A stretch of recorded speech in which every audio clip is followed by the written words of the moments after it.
नमस्कार दोस्तों, welcome back to my YouTube channel. उम्मीद करता हूं आपकी तैयारी जबरदस्त चल रही होगी। बहुत ही महत्वपूर्ण जानकारी आप सभी कैंडिडेट के लिए रहने वाली है। हम यहाँ पर बात कर रहे हैं एमपी टेट वर्ग 3 के चयन परीक्षा के आधार पर सारे के सारे क्वेश्चन जो आपके प्रीवियस ईयर में आए हुए क्वेश्चन हम इस वीडियो के माध्यम से डिस्कस करने वाले हैं। इसमें हम 2024 के सभी शिफ्ट के क्वेश्चनों को डिस्कस करेंगे। इसमें हम सबसे पहले 10 नवंबर के फर्स्ट शिफ्ट में जो आपका एग्जाम हुआ है साइंस के सारे क्वेश्चन कवर करने वाले हैं। ठीक है, तो ये सारे क्वेश्चन आपके प्रीवियस ईयर के क्वेश्चन है, तो आप वीडियो के बिना मिस किए अंत तक बने रहें। और जो भी प्यारे भाइयों बहनों एमपी टेट वर्ग 3 की तैयारी कर रहे हैं उनके लिए ये वीडियो काफ़ी इंपॉर्टेंट होने वाली है।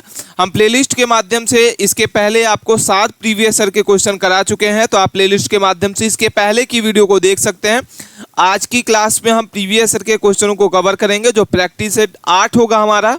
ठीक है, तो ये बहुत ही इंपॉर्टेंट क्वेश्चन आपके साइंस के रहने वाले हैं। इससे बाहर आपके एग्जाम में कोई भी क्वेश्चन जो है नहीं पूछा जाएगा। 30 नंबर की कंप्लीट तैयारी आपकी रहेगी सभी कैंडिडेट के लिए रहे।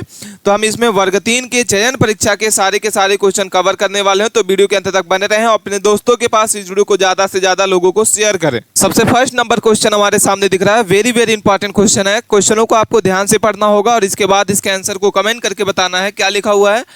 खनिज कठोरता के मोह पैमाने के अनुसार निम्नलिखित में से कौन सी जो है नरम धातु होती है। ठीक है, ऑप्शन आपके सामने 4 दिखाई दे रहे हैं। इन चारों को ध्यान से पढ़े और इसके बाद इसके आंसर को कमेंट करके बताइए। सबसे पहला लिखा हुआ है सोना, बी नंबर लिखा हुआ है तांबा, सी नंबर लिखा हुआ है डायमंड और डी नंबर थोरियम। ठीक है, तो क्या होगा सही उत्तर? खनिज कठोरता की मोह पैमाने के अनुसार निम्नलिखित में से कौन सी नरम धातु होती है। इसमें आपको निम्नलिखित नीचे दिए गए कोड में सही विकल्प का आपको चयन करना होगा। ऑप्शन ए लिखा हुआ है केवल 1 और 4, केवल 1 4 में सोना और क्या आएगा? थोरियम आएगा। बी नंबर लिखा हुआ केवल 1 2 और 4, तो सोना, तांबा और थोरियम। और सी नंबर है केवल 2 और 4, तांबा और थोरियम। ठीक है, तो सही उत्तर आपको कमेंट करके बताना होगा कि सही उत्तर क्या होगा इसका। और डी नंबर आपका लिखा हुआ है 1 2 3 4, ठीक है, मतलब चारों। तो सही उत्तर कमेंट करके बताइए। चले इसके आंसर को बताइए सभी प्यारे भाइयों बहनों को जो भी इस वीडियो को देख रहे हैं और वर्ग 3 की तैयारी कर रहे हैं एमपी टेट वर्ग 3 के चयन प्रक्रिया की। तो ये सारे क्वेश्चन आपके प्रीवियस ईयर के आए हुए क्वेश्चन है और वेरी वेरी इंपॉर्टेंट क्वेश्चन है। आपको ध्यान नहीं पढ़ना, इसको बहुत ही जरूरी होगा। सही उत्तर इसका हो जाएगा ऑप्शन नंबर आपका बी। क्या हो जाएगा? ऑप्शन नंबर आपका क्या हो जाएगा? बी नंबर हो जाएगा। बी नंबर का मतलब हुआ 1 2 4, क्या हो जाएगा? सोना हो जाएगा। इसके बाद आपका हो जाएगा तांबा और पीतल। ठीक है, यहाँ पे थोरियम हो जाएगा। तो खनिज कठोरता के मोहस पैमाने के अनुसार नरम धातुएं जो हैं वो आपकी सोना होती है, सीसा होती है और चांदी, टीन, जस्ता, एल्युमिनियम, थोरियम, तांबा, पीतल और कांसा। ठीक है, ये सारी जो आपकी धातुएं होती हैं वो कैसी होती हैं? ये आपकी होती है खनिज कठोरता के मोहस पैमाने के अनुसार नरम धातुएं होती हैं। हीरा जो है पृथ्वी पर जात सबसे कठोर धातु में से एक है। क्या होती है? हीरा जो होती है वो पृथ्वी पर जात सबसे कठोर धातु होती है। क्या होती है? सबसे कठोर। तो आपको यहाँ पे 3 क्वेश्चन बने होंगे कि सबसे पहले कौन कौन सी धातु जो होती है वो नरम होती है। इसके बाद आपने दूसरा क्वेश्चन आपको पता हो गया कि हीरा क्या है? सबसे कठोर धातु होती है। ठीक है, और तीसरा क्वेश्चन आपको अभी जो करा है ये। तो इस तरीके से आप डिटेल में सभी क्वेश्चनों को आप यहाँ पे जानेंगे, तो वीडियो के अंत तक बने रहें। अगला नेक्स्ट क्वेश्चन हमारे सामने दिख रहा हुआ कि सेल के आत्मघाती बैग हैं। क्या लिखा हुआ है? सेल के आत्मघाती बैग डैश हैं। क्या होगा? Ribosome, b number lysosome, d number phagosome और डी नंबर डिक्टीरियोसोम। ठीक है, तो सेल के आत्मघाती बैग जो है डैश होते हैं। राइबोसोम क्या हो जाएगा? ऑप्शन नंबर आपका बी क्या होगा?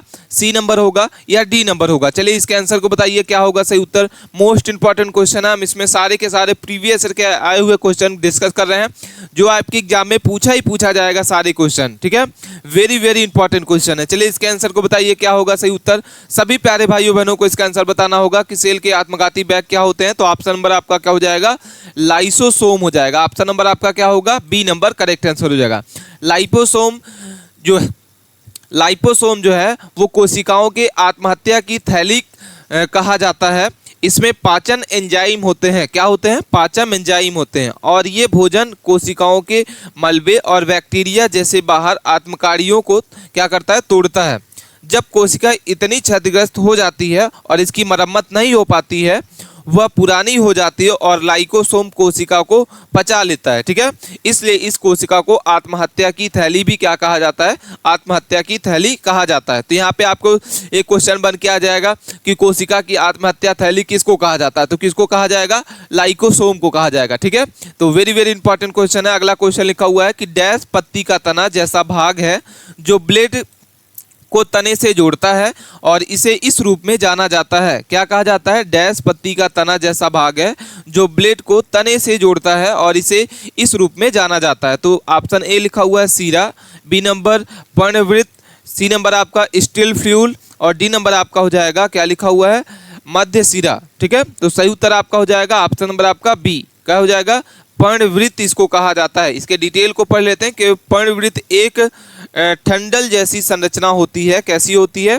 एक ठंडल जैसी संरचना होती है जो पत्ती के फलक के तने में जोड़ी होती है। ठीक है, पर्णवृत्त में छोटी छोटी नालिकाएं होती हैं जो पत्ती के फलक में स्थित सिराओं के तनों में जोड़ी जाती है। ठीक है, इसमें से कुछ नलिकाएं पत्ती तक पानी पहुंचाती हैं जबकि कुछ पत्तियां जो है पौधे के अन्य भाग में भोजन को पहुंचाती है। क्या हो जाएगा, आपको यहाँ पे इसका डिटेल पता चल गया होगा कि जो पर्णवृत्त होता है एक ठंडल जैसी संरचना होती है और इसके तने से जुड़ी होती है इसकी पत्ती, और इसकी छोटी छोटी जो नलियाँ होती हैं उसमें क्या करती हैं, कोई तने का काम करती है, कोई पानी पहुँचाने का काम करती है नली, और जबकि कुछ पत्तियां जो होती हैं वो पौधों के अन्य भाग तक क्या करती हैं, भोजन पहुंचाने का कार्य करती हैं। बहुत ही इंपॉर्टेंट क्वेश्चन है।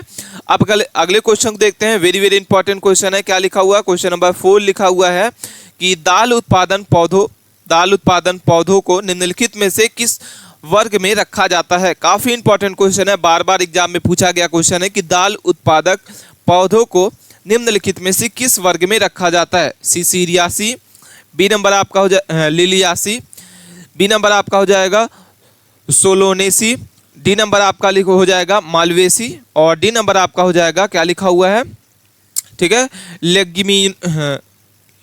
लेगमिनिसो। ठीक है, तो चलिए कमेंट करके बताइए क्या होगा सही उत्तर। मोस्ट इंपॉर्टेंट क्वेश्चन है। चलिए सभी प्यारे भाइयों को इसका आंसर बताइए क्या होगा, कमेंट करके बताइए। जो भी आपको इसका सही उत्तर लगता है आप हमें कमेंट करके जरूर बताइएगा। अगर नहीं पता तो आप ध्यान से इस क्वेश्चन को पढ़िए 1 से 2 बार, तभी आपको इसके क्वेश्चन के आंसर आपको पता होगा। ठीक है, इसका जो डिटेल पढ़ते हैं थोड़ा सा, तो इसका सही उत्तर हो जाएगा ऑप्शन नंबर आपका डी हो जाएगा। क्या हो जाएगा, लेग्रोमिनेसी इसका सही उत्तर हो जाएगा।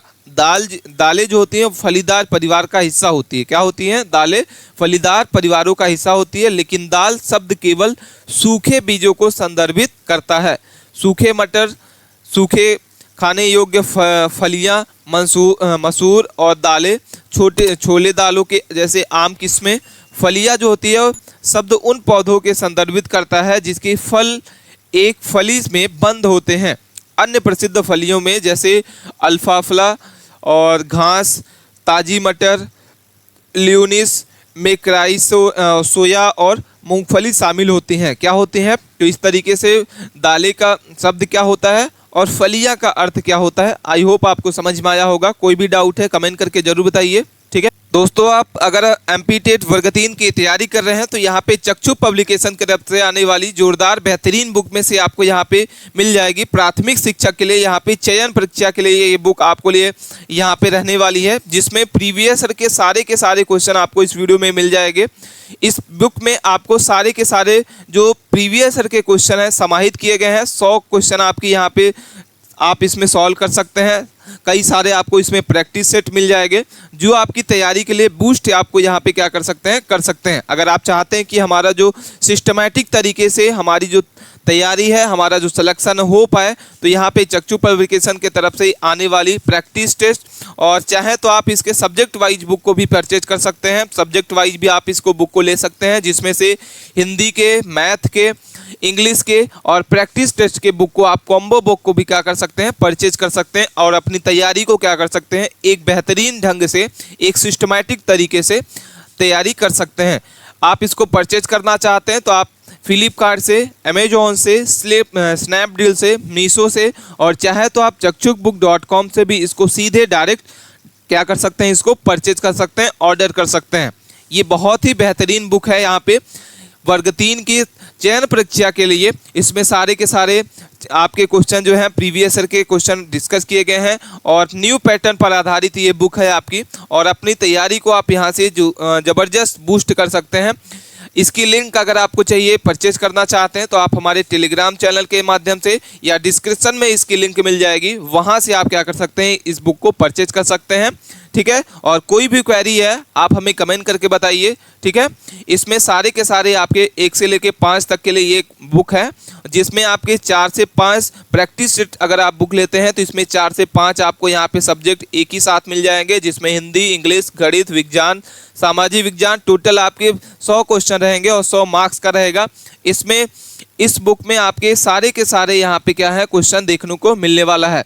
तो आज ही जाएं और चक्षु पब्लिकेशन की तरफ से आने वाली यहाँ पे वर्ग 3 की प्राथमिक शिक्षा की इस बुक को आप परचेज करें और अपनी तैयारी को बेहतरीन ढंग से सुचारू रूप से अपनी तैयारी को स्टार्ट करें। ठीक है, अब हम चलते हैं क्वेश्चन नंबर 5 को देखते हैं क्या लिखा हुआ है। निम्नलिखित में से कौन सा प्रोटीन नाखूनों में पाया जाता है? वेरी वेरी इंपॉर्टेंट क्वेश्चन है। क्या लिखा हुआ है? निम्नलिखित में से कौन सा प्रोटीन जो है नाखूनों में पाया जाता है? पहला लिखा हुआ है keratin, B number histone, D number exon और डी नंबर आपका एलास्टिन। ठीक है, तो सही उत्तर आपका हो जाएगा। चलिए कमेंट करके बताइए, जो भी प्यारे भाइयों बहनों का इसका आंसर बता होगा। ऑप्शन नंबर आपका ए हो जाएगा, केराटिन। क्या कहा जाता है? निम्नलिखित में से कौन सा प्रोटीन नाखूनों में पाया जाता है? तो केराटिन होता है। तो इसके थोड़े से डिटेल को पढ़ लेते हैं कि केराटिन जो है रेशेदार संरचनात्मक प्रोटीन का एक परिवार होता है जो बालों और नाखूनों में मुख्यतः इसका संरचनात्मक घटक होता है। यह मानव त्वचा की बाहरी परत बनने वाली मुख्य संरचनात्मक पदार्थ होती है। इसके अलावा यह जीभ जैसे चबाने वाले अंगों में भी आवश्यक शक्ति और मजबूती प्रदान करता है। ठीक है, तो आई होप आपको समझ में आया होगा क्वेश्चन। अगले क्वेश्चन को देखते हैं। क्वेश्चन नंबर हमारे सामने लिखा हुआ है 6 नंबर कि दूसरी हरित क्रांति का उद्देश्य कृषि उत्पादन को बढ़ाता है ताकि डैश को बढ़ावा दिया जा सके। क्या होगा सही उत्तर? ग्रामीण क्षेत्र का विकास, बड़े किसानों को आसान ऋण की उपलब्धता, सी नंबर सहकारी खेती और डी नंबर समावेशी विकास। तो दूसरी हरित क्रांति का उद्देश्य जो है वो कृषि उत्पादन को बढ़ाना देना होता है ताकि किसके लिए वो बढ़ावा दे सके। तो सही उत्तर हो जाएगा आपका समावेशी विकास। ऑप्शन नंबर आपका हो जाएगा डी नंबर। 11वीं पंचवर्षीय योजना के अनुसार द्वितीय हरित क्रांति का उद्देश्य छोटे और सीमांत किसानों की समस्याओं का समाधान करना और ग्रामीण परिवार के एक बड़े वर्ग की आय को क्या करना? सुरक्षा प्रदान करना और उसे केवल कुछ सरकारी योजनाओं का या कार्यक्रमों का लाभ ही न मानकर विकास में क्या करना? भागीदारी बनाना। ऑप्शन नंबर आपका हो जाएगा डी नंबर समावेशी विकास। और ये 11वीं पंचवर्षीय योजना के अनुसार क्या किया गया था? दूसरी हरित क्रांति के छोटे छोटे उद्देश्य जैसे सीमांत किसानों की समस्या का समाधान करना, ठीक है, और ग्रामीण परिवार के एक बड़े वर्ग की आय क्या करना? सुरक्षा प्रदान करना। अगला क्वेश्चन लिखा हुआ है कि टाइफाइड जो है बुखार डैश के कारण होती है। ऑप्शन ए है virus, B number bacteria, C number कवक और डी नंबर एल्जियर। ठीक है, तो सही उत्तर आपका हो जाएगा ऑप्शन नंबर आपका बी, बैक्टीरिया। टाइफाइड बुखार जो है वो बैक्टीरिया के कारण होता है। क्या हो जाएगा? ऑप्शन नंबर आपका बी। टाइफाइड जो बुखार है बैक्टीरिया के कारण होता है और टाइफाइड बुखार जिसे टाइफाइड के नाम से क्या कहा जाता है? फिर जाना जाता है। एक सामान्य जल जनित जो है विश्वव्यापी जीवाणु जनित रोग है जो संक्रमित व्यक्तियों के मल से दूषित भोजन या पानी के सेवन से फैलता है, जिसमें सल्मोनेला टाइफिक नामक जो है जीवाणु पाया जाता है। किसमें? टाइफाइड में क्या पाया जाता है? कौन सा जीवाणु होता है? तो इसमें ट्राइफी नामक जीवाणु जो है पाया जाता है। अगला क्वेश्चन लिखा हुआ है ब्लैबर क्या है? ठीक है, क्वेश्चन नंबर आपके सामने 8 लिखा हुआ है कि ब्लैबर क्या होता है? तो ऑप्शन ए है मोटी वसा की एक परत, बी नंबर है कुछ जलीय जीवाणु द्वारा कीटों को फंसाने का उपकरण, रबड़ में पौधे के दूधिया स्राव और डी नंबर आपका चावल के पौधे का फफूंद संक्रमण। ठीक है, तो सही उत्तर आपका क्या होगा? चलिए कमेंट करके बताइए। ऑप्शन नंबर आपका हो जाएगा ए नंबर, मोटी वसा की एक परत। क्या होती है? मोटी वसा की एक परत होती है ब्लैबर, जिसको कहा जाता है। विशेष रूप से यह अंटार्कटिक महासागर में रहने वाले व्हेल की त्वचा में नीचे पाई जाने वाली संवासनी विकृत वसा ऊतक की एक छोटी परत होती है। इसकी उपस्थिति जो है उनके शरीर की बर्फीली ठंड को बचाती है। और ब्लैबर जो होती है वो संग्रहित ऊर्जा के प्रोटीन के अधिकांश कोलेजन और वसा जैसे अधिकांश लिपिड दोनों शामिल होते हैं। ठीक है, ब्लैबर जो है सील, व्हेल और वालरस जैसी जानवरों के पूरी शरीर को क्या करता है, ढकता है। ठीक है, तो आई होप आपको ये समझ में आया होगा। अगले क्वेश्चन देखते हैं। क्वेश्चन नंबर 9 लिखा हुआ है, निम्नलिखित में से किसे सामान्य तालाब रेशम के नाम से जाना जाता है? क्या होगा सही उत्तर? निम्नलिखित में से किसे सामान्य तालाब रेशम के नाम से जाना जाता है? चलिए इसके आंसर को बताइए। सभी प्यारे भाइयों बहनों को जो भी इस वीडियो को देख रहे हैं, आप कमेंट करके जरूर बताइए इसके आंसर को क्या होगा सही उत्तर। और ज़्यादा से ज़्यादा इस वीडियो को अपने दोस्तों के पास जरूर शेयर करें जो एमपी टेट वर्ग 3 की तैयारी कर रहे हैं। ये वीडियो सभी के लिए, साइंस के सारे के क्वेश्चन कवर कर रहे हैं। इसमें ऑप्शन ए लिखा हुआ है यीस्टल, बी नंबर राइजोसन, डी नंबर आपका थ्योलिक्लिस और डी नंबर आपका स्टाइरोगास्रा। ठीक है, तो सही उत्तर आपका हो जाएगा ऑप्शन नंबर आपका डी नंबर। क्या हो जाएगा? स्पाइरोगास्रा इसका करेक्ट आंसर है। स्पाइरो जो शैवाल है, क्या है? एक शैवाल होता है। इसका सामान्य नाम जो है तालाब रेशम होता है, क्योंकि इसका आकार में बहुत चिपचिपा होता है। ठीक है, कैसा होता है? इसके आकार में बहुत चिपचिपा होता है। इसमें चमकीले हरे रेशमी रंग के कारण इसे तालाब रेशम या जल रेशम क्या कहा जाता है। ठीक है, अगले क्वेश्चन देखते हैं। क्वेश्चन नंबर 10 लिखा हुआ है कि पैथेरा जो है पर्डस का डैश वैज्ञानिक नाम होता है? पैथड, बी नंबर तेंदुआ, डी नंबर शेर और बाघ। तो सही उत्तर आपका हो जाएगा तेंदुआ कहा जाता है। क्या कहा जाता है? पैथेरा का पर्डस का वैज्ञानिक नाम क्या है? तेंदुआ। ठीक है, तो इसके डिटेल को पढ़ लेते हैं कि पैथेरा जो है तेंदुआ का एक वैज्ञानिक नाम होता है, जो पैथेरा वंश के 5 बड़ी बिल्लियों में से एक होता है। ठीक है, यह फेलिडे परिवार का सदस्य होता है और उप सहारा अफ्रीका जो है और एशिया के कुछ हिस्सों में ये क्या होता है, पाया जाता है। क्या किया जाता है? एशिया और अफ्रीका के कुछ हिस्सों में ये पाया जाता है। और ये संघ स्तनधारी वर्ग और मांसाहारी मांसाहारी गण में संबंधित होता है। सही उत्तर आपका हो जाएगा ऑप्शन नंबर आपका बी करेक्ट आंसर है। तेंदुआ इसका वैज्ञानिक नाम होता है। ठीक है, तो आई होप आपको ये क्वेश्चन समझ में आए होंगे। कोई भी डाउट है कमेंट करके हमें जरूर बताइएगा। मिलते हैं नए टॉपिक के साथ नए वीडियो में, तब तक के लिए आप बने रहें। धन्यवाद।